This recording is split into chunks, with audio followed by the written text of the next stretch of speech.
chapter 6. 2 Kings chapter 6. The first 7 verses tell us a short story, but an interesting story, and we can learn some things from it. First of all, in 2 Kings chapter 6, it says, "And the sons of the prophets said unto Elisha, Behold, now the place where we dwell with thee is too strait for us. It's too narrow, it's too small. Okay, let us go, we pray thee, unto Jordan, and take hence every man a beam, and let us make us a place wherewith we may dwell. And he answered, Go ye. And then they said, You know what? It would be a lot better if you came along. And he said, Okay, I'll go. Now, what were they doing? The sons of the prophets, we don't know how many of them there were, but they said, the place where we're staying is too strait. It's too narrow. It's too small. So let's do something about it. And when there are problems, look for a solution and do something about it. Notice that they didn't come and cry to him, say, "Oh, Elisha, you don't take care of us, and this could be so much better, and but you don't like us, and blah blah blah blah." They weren't whining. There was a problem, and they came up with a solution for it, and it was a good solution. What was their solution? Well, their solution was that they all work together, that they all say, you know what, I am going to do my job and I am going to get my beam. Now, keep in mind, getting a beam back then was a lot of work. You had to go and you had to cut down the tree. And not only did you have to cut down the tree, but then you had to plane the wood and it took a lot of work. Okay. And so they came and they had the problem, but they also had a solution. And so then they said, let's go. And so they went.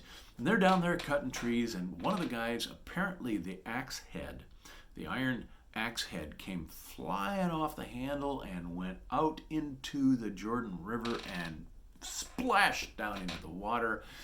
Now, back then, an axe head was expensive. I mean, they had to be made and the forge and everything. You know what? It was an expensive thing. And he said, "Oh, no!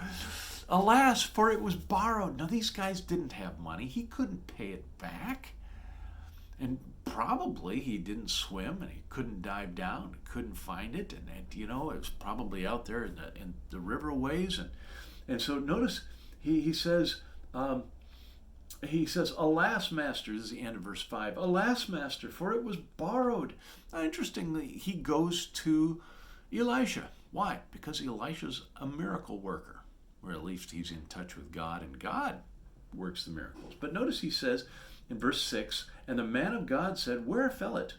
And he showed him the place. And he cut down a stick, and he cast it in thither, and the iron did swim."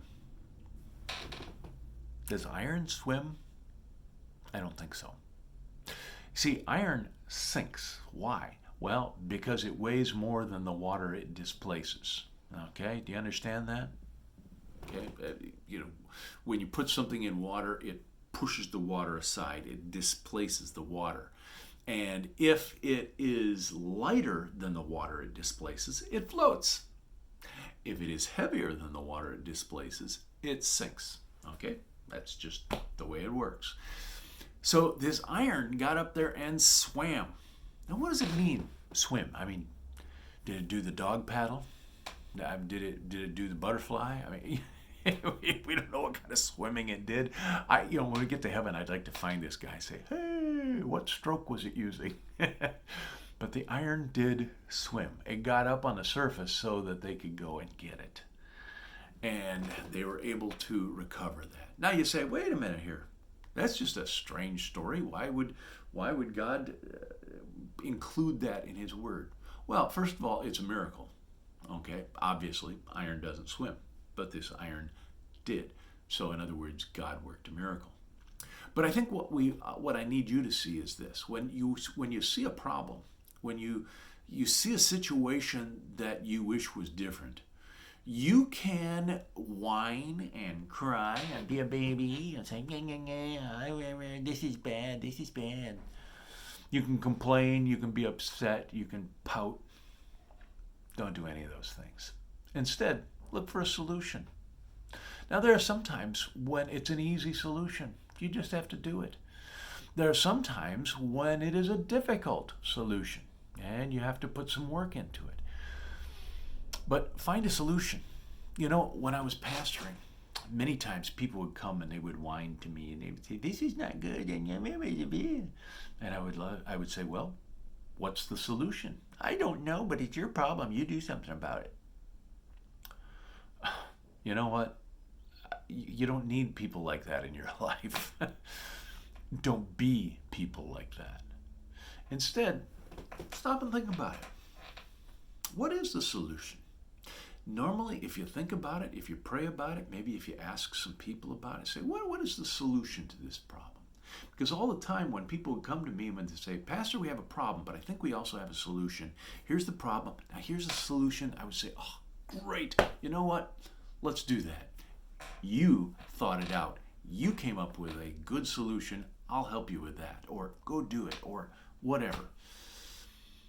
Don't be a whiner. Be a problem solver. Okay? If you see a problem, don't whine, complain, and pout. Instead, find a solution and do it. Don't be a whiner. Be a problem solver. Okay? Hey, love you guys. See you later. Bye. Oh, and Merry Christmas.